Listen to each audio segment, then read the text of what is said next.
In this video, we're going to be looking at making a judgment. Now, making a judgment is a higher order skill that respondents have to try and do in order to show the marker that they know what they're talking about. It's very easy to describe something and to write a report on something, but to say how much value something has is a difficult thing to do. So I'm going to show you a very quick way of how we can do it. Now, in the exam, the way we could be asked is to assess something. We could be asked to evaluate. Now, based on the glossary of key terms, these are the two which tell you need to make a judgment on something. When you look at the definitions, I think assess is about quantitative data and evaluates qualitative data, and you use that data to make a judgment. Now, the implicit judgments that you need to make are when you get a discuss. Talk about both sides, one or the other, but you still need to make a judgment on it. Sometimes they'll say, to what extent? So you need to say whether it's a low, medium, high extent as to the impact of something or how important something is. Another way that they might say it is show how something happens, or it might be justify.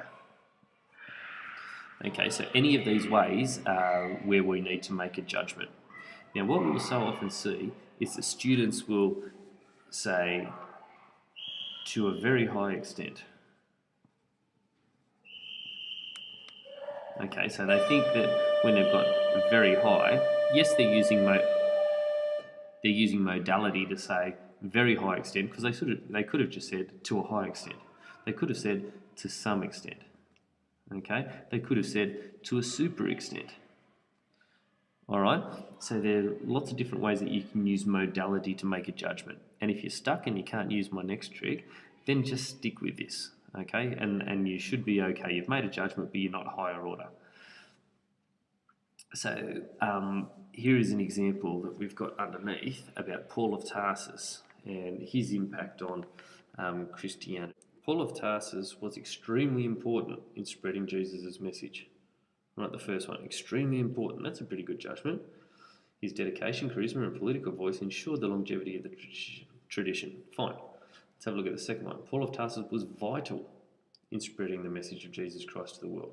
Okay, so we've gone from the modality of very important, super important, extremely important. Now it's vital. If you lose your vitals in hospital, you die. So that's an even better judgment again. However, if we look at the third example here, it's even better still.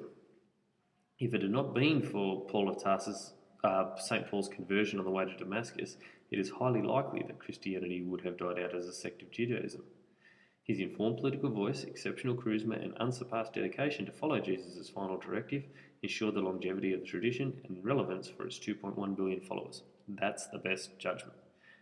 Now, we can see that that's the best judgment. We've got to figure out why it's the best judgment. Well, the short answer is we took St. Paul's conversion out of the equation.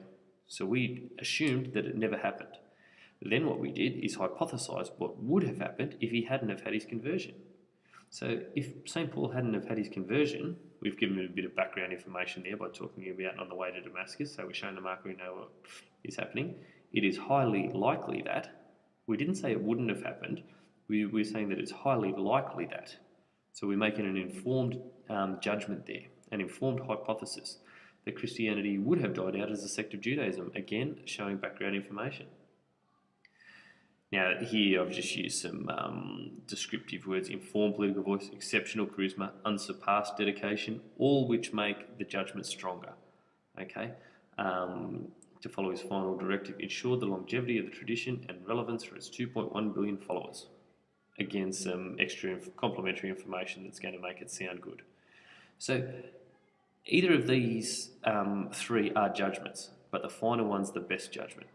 Now, when do we have to judge in the exam? Well, sometimes we have to judge in a 6 marker. Sometimes we have to judge in the 20 marker. Almost always the 20 marker we're going to have to make a judgment. But there's nothing to stop them from asking us to make a judgment in a 6 marker. So that's a pretty easy way to do it. Take the issue, person, thing out of the equation, and we end up with our judgment.